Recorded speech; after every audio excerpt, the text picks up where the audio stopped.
So this says stay away from things like saying things like we're cheaper than the competitor. Product price really isn't that much when you think about it. I don't think it's too expensive. So you don't say things. Transition away from price with responses like this is going to free up a lot of time for you and your team to focus on more important tasks. That's more of a business to business thing. Let's see. So start to make it more about the thing that the problem that they're solving. So you bring it back to, well, not having insurance can be, pretty expensive, and I know the reason that we're even here right now is because there's some concern for having to deal with some, large bill. This is adequate coverage.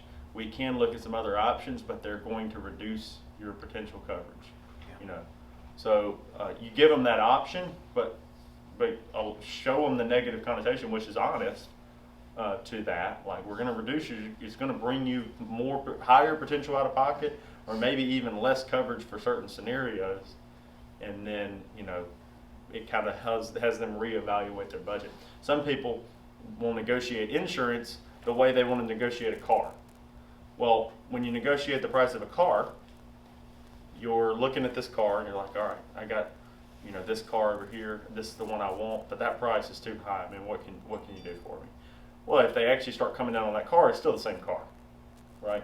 But what most probably good car salesmen do that don't have room to negotiate or are not going to negotiate, because they're pretty good at it, especially really the finance people are really good at it.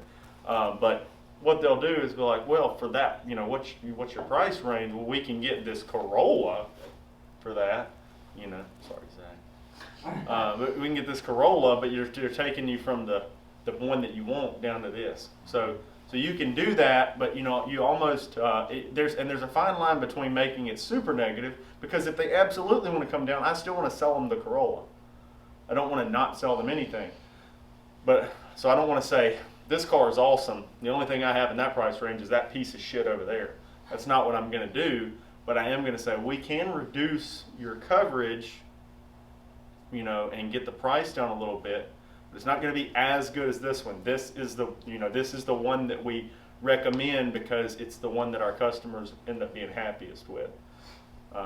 So that would be my thing. What would you say on it's too expensive? Do I have permission to write on the board? You can write on the board, but be careful.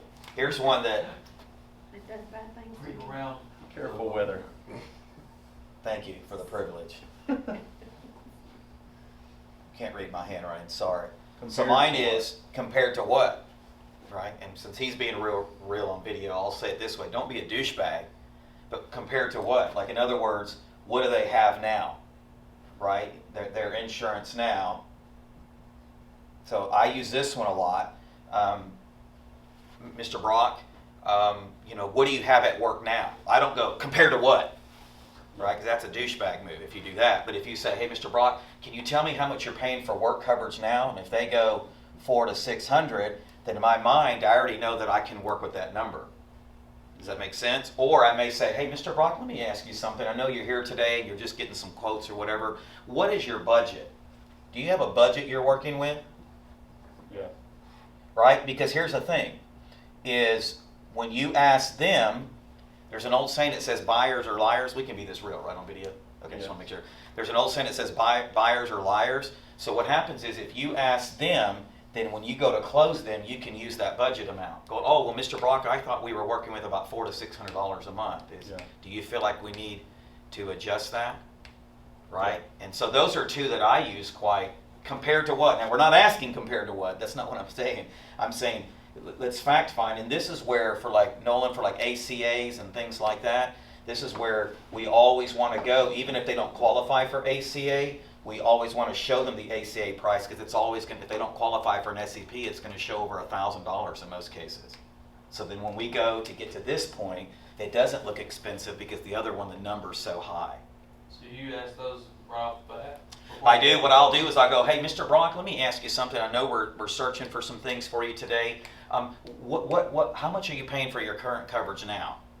Even if they're paying a cheap price and it's cheap at work, I just ignore it. But then I'll go, well, Mr. Brockvin, what is your current budget? Have you allotted a budget amount that you're working with? Because if they say $300, then I'm not going to try to quote them something that's $1,000. Yeah, this is especially important in the under 65 world. Yeah. If you, Paul Pimentel is one of HST's good, under 65 agents, and when I was in Sarasota, he told me that he started every call asking what their budget was. But there are ways to ease into the budget. If they're coming off group coverage or Cobra, find out what they were paying. If they just spent 18 months on Cobra, and they were okay with the Cobra price, that means they didn't even shop it, so they were kind of okay with it, even if they thought it was a little on the high end. So you can work in that price range. So if you find out they had Cobra, people coming off Cobra are great.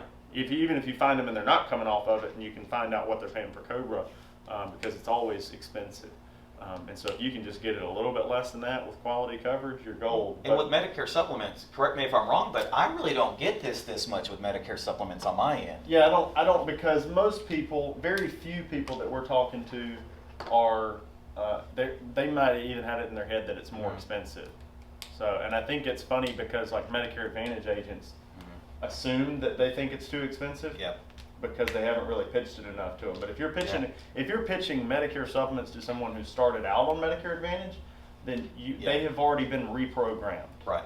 But if you're pitching it to somebody who's aging into Medicare or retiring and going on Medicare, you don't really see that very often. And they I have to be pretty low income. And I had that couple move from Michigan that had $25 Blue Cross Blue Shield MAs, so I had to kind of go back and re-educate them. But here's kind of a sales tip: don't let them paralyze you here.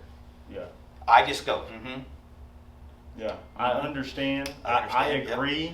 In Michigan, they have some really good Medicare Yeah. Advantage plans, and they have some that are coming out here as well. They're not available right now, and so really the majority of our customers are having to go the Medicare supplement route. Yeah. And this is the way that works, and then you just divert around it, and it is what it is.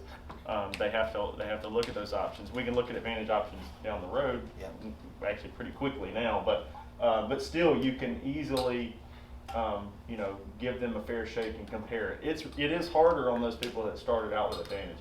On the under 65 stuff though, I would start, especially in that market, asking what their budget, so most of them are coming off of some other coverage, so they've been paying for something else. So find out what they're paying.